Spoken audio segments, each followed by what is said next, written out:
ప్రేక్షకులకు నమస్కారం. ADN news TV మనదర్శి మన లోకల్ ఛానల్.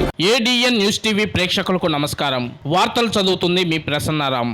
ప్రజలకు భారమైన కరెంటు ఛార్జీల బాదుడుపై నిరసనగా రాష్ట్ర వైఎస్ఆర్ కాంగ్రెస్ పార్టీ అధినేత వైఎస్ జగన్మోహన్ రెడ్డి పిలుపు మేరకు దర్శి నియోజకవర్గం శాసనసభ్యులు జిల్లా పార్టీ అధ్యక్షులు డాక్టర్ బూచేపల్లి శివప్రసాద్ రెడ్డి శుక్రవారం నాడు నియోజకవర్గ కేంద్రమైన దర్శిపట్నంలోని పార్టీ కార్యాలయం నుండి నాయకులు, కార్యకర్తలు, అభిమానులతో పోరుబాట నిర్వహించారు. ఈ కార్యక్రమానికి జిల్లా జడ్పీ చైర్పర్సన్ శ్రీమతి బూచేపల్లి వెంకయ్యమ్మ పాల్గొనగా ఈ కార్యక్రమంలో ఎమ్మెల్యే శివప్రసాద్ రెడ్డి మాట్లాడుతూ పెంచిన విద్యుత్ ఛార్జీలు వెంటనే తగ్గించాలని డిమాండ్ చేస్తూ ప్రస్తుత కూటమి ప్రభుత్వం ప్రజా వ్యతిరేక కార్యక్రమాలతో సమర్థవంతమైన పాలన ఇవ్వలేక వారి అసమర్థతను కప్పిపుచ్చుకునేందుకు భిన్నమైన ఆరోపణలతో, అభియోగాల అరెస్టులతో ప్రయాణం సాగిస్తుందని, ఈ మేరకు ప్రజల పక్షాన వైఎస్ఆర్ కాంగ్రెస్ పార్టీ అధినేత వైఎస్ జగన్మోహన్ రెడ్డి ఆధ్వర్యంలో తామందరం కలిసికట్టుగా ప్రభుత్వ ప్రజా వ్యతిరేక విధానాలను అడ్డుకుంటామని హెచ్చరించారు. ఈ కార్యక్రమంలో ఎలాంటి అవాంఛనీయ సంఘటనలు జరగకుండా స్థానిక DSP Lakshminarayana, CI Ramarao, SI Murali వారి ఆధ్వర్యంలో భారీగా బందోబస్తు ఏర్పాటు చేశారు. ఈ మేరకు పోరుబాటులో భాగంగా స్థానిక పార్టీ కార్యాలయం నుండి ర్యాలీగా బయలుదేరి పొదిల్ రోడ్లోని విద్యుత్ డిఈ కార్యాలయం వద్దకు వెళ్లి వినతి పత్రం అందజేయడం జరిగింది. ఈ పోరుబాట కార్యక్రమంలో అధిక సంఖ్యలో నాయకులు, కార్యకర్తలు, అభిమానులు తదితరులు పాల్గొన్నారు.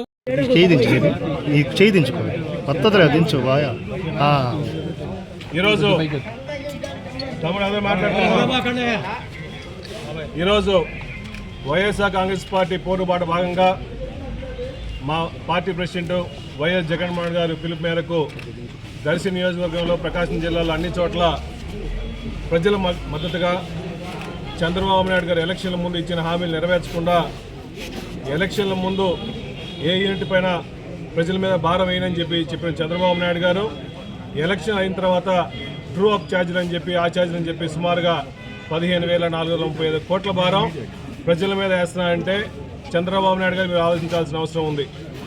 ఈ రాష్ట్రంలో పేద ప్రజలు ఎంత బాగా ఇబ్బందులు పడుతున్నారో, నువ్వు ఇచ్చిన హామీలు ₹1 పేదవాళ్ళకి అందకపోగా, ఇచ్చిన హామీలు నెరవేర్చపోగా, దాంట్లో ముఖ్యంగా ఎలక్షన్ ముందు ఎవరి మీద భారం ఏమని చెప్పిన మాటలు, అంతకుముందు ప్రభుత్వంలో ఏర్పాటు చేసిన భారాలు కూడా మేము తగ్గిస్తామని చెప్పి కళ్ళబొల్లు మాటలు చెప్పి ప్రజల చేత ఓట్లు వేయించుకొని ఇప్పుడు సుమారుగా ట్రూ అప్ ఛార్జీలు 15,435 కోట్లు బరాయిస్తున్నాయంటే ఎట్టగడతారు ప్రజలు?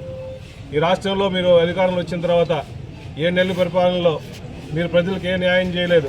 న్యాయం చేయకపోగా వాళ్ళు కష్టపడిన ₹10 కూడబెట్టిన డబ్బులంతా కూడా మీరు జలగల్లాగా వాళ్ళ రక్తాన్ని పీకుతూ ఉన్నారు.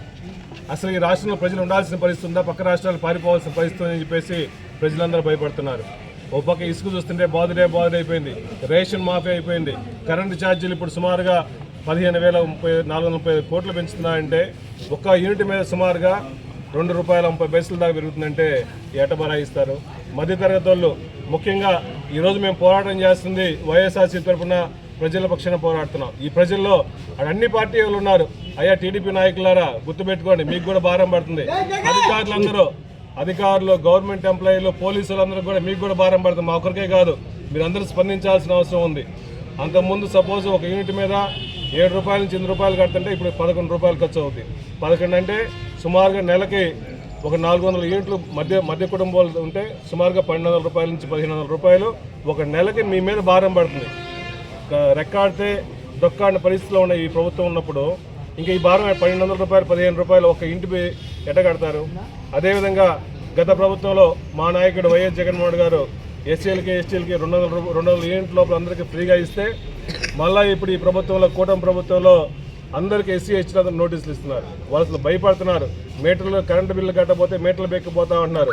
ముఖ్యంగా ఈ ప్రభుత్వం వచ్చిన తర్వాత ఎస్సీ, ఎస్టీ కాలనీలో వాటర్ ప్లాంట్లు కూడా ₹1,00,000, ₹2,00,000 పెనాల్టీలు వేసి వాళ్ళు నీళ్లు తాక్కోవడం కూడా ఇబ్బంది లేకుండా విజిలెన్స్ని పంపించేసి పెనాల్టీలు వేస్తున్నారు. ముఖ్యంగా ఈ ప్రభుత్వం వచ్చిన తర్వాత వీళ్ళందరూ డీడీలు కట్టుకొని, వ్యవసాయదారులందరూ డీడీలు కట్టుకొని వాళ్ళకి ట్రాన్స్ఫార్మర్లు ఇవ్వమంటే ట్రాన్స్ఫార్మర్లు ఇచ్చే పరిస్థితి లేదు. కాలిపోయిన ట్రాన్స్ఫార్మర్లు రీప్లేస్ చేసే పరిస్థితి లేదు. దొంగలు తీసుకుపోయిన ట్రాన్స్ఫార్మర్లను అడిగితే పట్టించుకునే పాపం లేదు. వ్యవసాయదారులు కానీ, మధ్యదస్తులు కానీ, మధ్యతరగతి కుటుంబాలు కానీ నానా రకాలకు ఇబ్బంది పడుతున్నారు. దయచేసి ఈ కూటమి ప్రభుత్వం ఇప్పుడైనా ప్రజల గురించి ఆలోచించండి. వైఎస్ఆర్సీపీ మేము ఇంకా డిమాండ్లు చేస్తూ ఉన్నాము, ప్రజల పక్షాన పోరాడుతూ ఉన్నాము. దయచేసి ఇచ్చిన హామీలు నెరవేర్చడం కోసం కూడా ప్రతి ఒక్కరు కృషి చేయాలని కోరుకున్నాం. అదే ఎలక్షన్ల ముందు చంద్రబాబు నాయుడు గారు ఏమన్నారు, బాబు షూరిటీ భవిష్యత్ గ్యారంటీ అన్నాడు. భవిష్యత్తు మాత్రం వస్తేనే బాధుడే బాధుడే బాధుడే అని పరిస్థితుంది. ఈ బాధుడు తగ్గించి ప్రజల్ని కాపాడవలసిన కోరుకుంటూ వైఎస్ఆర్సీపీ తరఫున డిమాండ్ చేస్తున్నాం. ఈ కార్యక్రమానికి వచ్చేసిన వేలాది మందిగా వచ్చేసిన వైఎస్ఆర్సీపీ కార్యకర్తలకు కూడా మరీ ధన్యవాదాలు చెప్పుకుంటూ సెలవు తీసుకుంటాం.